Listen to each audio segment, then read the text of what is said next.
Pembangunan 3 juta rumah merupakan program yang diusung dalam kampanye presiden terpilih yang telah diumumkan Komisi Pemilihan Umum yaitu Prabowo dan Gibran.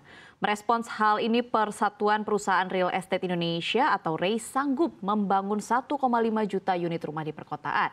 Ketua Umum REI, Joko Suranto, menyampaikan pihaknya telah menjalin komunikasi mengenai strategi pembiayaan perumahan untuk mendukung pembangunan 3 juta unit rumah yang menjadi prioritas pemerintahan baru mendatang di bawah era pemerintahan Prabowo Subianto dan Gibran Raka Buming Raka.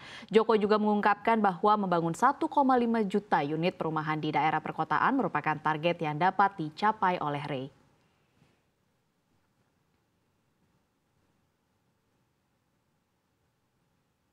Pemirsa, agar tak sembarang janji, ini strategi penyediaan 3 juta rumah program Prabowo dan Gibran yang perlu diketahui. Kita akan membahas hal ini bersama dengan narasumber Bapak Joko Suranto selaku Ketua Umum DPP Real Estate Indonesia dan juga CEO Buana Kasiti, dan juga bersama dengan ekonom senior Bapak Rian Kirianto. Halo, selamat siang Bapak-bapak, selamat datang di Propertinomik. Apa kabar? Selamat siang. Selamat siang, kabar baik Mbak Dina. Baik ya, alhamdulillah.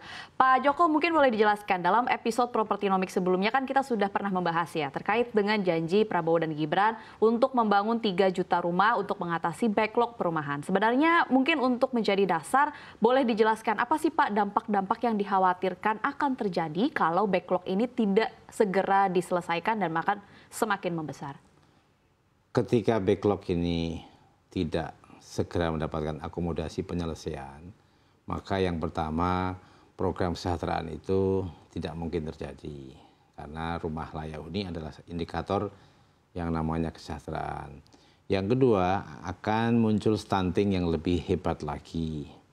Yang ketiga, ini yang harusnya sangat concern, karena saat ini kita semuanya membutuhkan lapangan pekerjaan, dan industri properti adalah industri padat karya, di mana ketika ini dilaksanakan akan menyediakan jumlah pekerja hampir 14 juta. Ketika kita bicara 1 juta saja, maka investasi yang terjadi itu adalah sebesar 356 triliun dan lapangan pekerjaan yang tersedia menjadi 11 juta. Kemudian untuk pendapatan yang terdistribusi melalui lapangan tenaga kerja ini adalah sebesar 114 triliun atau rata-rata 4,3 juta. Jadi ketika kita bicara urgensinya itu. Kemudian masalah yang akan terjadi apabila tidak terkelola, terencana, tereksekusi dari sekarang, maka kita akan mengalami satu inefisiensi infrastruktur. Kemudian juga akan mendorong inefisiensi subsidi BBM. Yang ketiga, kita juga akan mengalami permasalahan yang sangat akut ketika perumahan ini tidak terkelola dari sekarang. Karena apa? Saat ini orang Indonesia yang tinggal di kota itu sudah 56%. Kemudian 2035 akan ada 66% tinggal di kota dan jumlah penduduknya 304 juta. Akan sangat bermasalah betul, baik dari sisi bagaimana permasalahan itu harus dijalani, bagaimana pengalokasian anggarannya pada saat itu. Maka kami dari REI mempunyai proposal Propertinomik ini adalah merupakan cara early warning bagaimana permasalahan ini jangan sampai berlarut-larut, jangan sampai menimbulkan cost yang lebih besar lagi, dan juga jangan sampai stunting ini semakin tinggi lagi. Baik, nanti saya akan bertanya lebih lanjut begitu ya untuk dielaborasikan sebenarnya bagaimana sih peran dan juga implikasi roadmap dari Propertinomik ini sendiri. Nanti ke Pak Joko saya akan tanyakan, tapi izinkan saya bertanya kepada Pak Rian terlebih dahulu pertanyaan yang sama. Kalau dari kacamata Anda sebagai ekonom, sebenarnya apa sih kepentingan untuk menyelesaikan permasalahan backlog di Indonesia ini sendiri? Apa yang akan terjadi apabila ini tidak segera diselesaikan? Silakan Pak Rian. Oke, yang pertama ingin saya sampaikan bahwa pemenuhan kebutuhan housing atau perumahan, spesifik adalah perumahan rakyat, itu sebetulnya mandat ya dari konstitusi kita, di mana kebutuhan-kebutuhan primer dari masyarakat atau warga negara itu harus disediakan oleh pemerintah. atau government. Yang kedua, backlog ini terjadi karena kan pertumbuhan permintaan jauh melebihi dari sisi persediaan, yaitu demand-nya jauh lebih tinggi dibanding supply-nya. Tentu di situ ada semacam diskoneksi ya antara sisi supply dan demand yang membuat dari tahun ke tahun backlog ini bukannya berkurang tapi malah bertambah. Karena angka pertumbuhan penduduk kita rata-rata per tahun itu, seingat saya natalitas kita hampir 1% setiap tahun. Jadi pertambahan populasi ini tidak dibarengi dengan percepatan pemenuhan kebutuhan dasar atau primer, yaitu perumahan. Yang ketiga, budget atau anggaran yang tersedia oleh pemerintah melalui fiskal atau APBN juga limited atau terbatas, karena begitu banyak kebutuhan-kebutuhan prioritas yang lain yang juga harus dipenuhi oleh pemerintah, terutama yang terkait dengan kepentingan umum atau public interest. Nah, secara nomenklatur kebetulan kita punya kementerian ya atau lembaga yang namanya Kementerian Pekerjaan Umum dan Perumahan Rakyat, seingat saya. Nah, di situ kan terdistribusi antara budget di satu sisi untuk basic infrastructure, satu lagi untuk penyediaan perumahan, di mana komposisinya seingat saya jauh lebih besar untuk pemenuhan kebutuhan pembiayaan di sektor infrastruktur dasar. Nah, ini berjalan dari waktu ke waktu dan tanpa penyelesaian yang komprehensif, sehingga backlog tadi ya masih tinggi, hampir 10 juta atau mungkin 12,5 juta. Dan ini nggak bisa dibiarkan begitu saja. Saya sepakat dengan Pak Joko tadi, bukan masalah ekonominya yang kita khawatirkan Mbak Dina, tapi masalah-masalah psikososial terutama. Kita nggak ngebayangin kalau orang nggak punya rumah, bagaimana dia bisa istilahnya tuh sejahtera, baik secara fisik maupun secara kejiwaan ya, kalau dia nggak punya housing yang memadai. Jadi ini PR yang harus segera diselesaikan, dituntaskan oleh pemerintah selaku selaku pengatur atau penyedia dari kebutuhan primer untuk masyarakat yang lapis bawah sekalipun gitu. Baik, terima kasih Pak Rian atas penjelasannya ya sebagai dasar diskusi kita pada hari ini. Pertanyaan saya selanjutnya ke Pak Joko, mengembangkan tadi jawaban Anda Pak Joko. Pertanyaan saya adalah sebenarnya bagaimana sih peran, implikasi dan juga roadmap dari Propertinomic ini untuk mampu mengatasi backlog di Indonesia? Oke, Propertinomic ini mendasarkan kepada 4 pilar. Yang pertama adalah institusional, adanya Kementerian Perumahan Perkotaan, harapan kami, dan itu proposal sudah kita sampaikan kepada Presiden terpilih Pak Prabowo, kami 3 kali.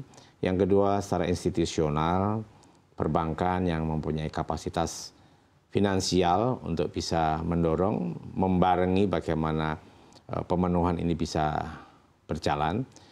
Yang kedua, pilar kedua adalah mengenai pembiayaan, seperti yang disampaikan Pak Rian, bahwa pembiayaan saat ini berupa subsidi APBN ini kan hanya 0,4 dari APBN.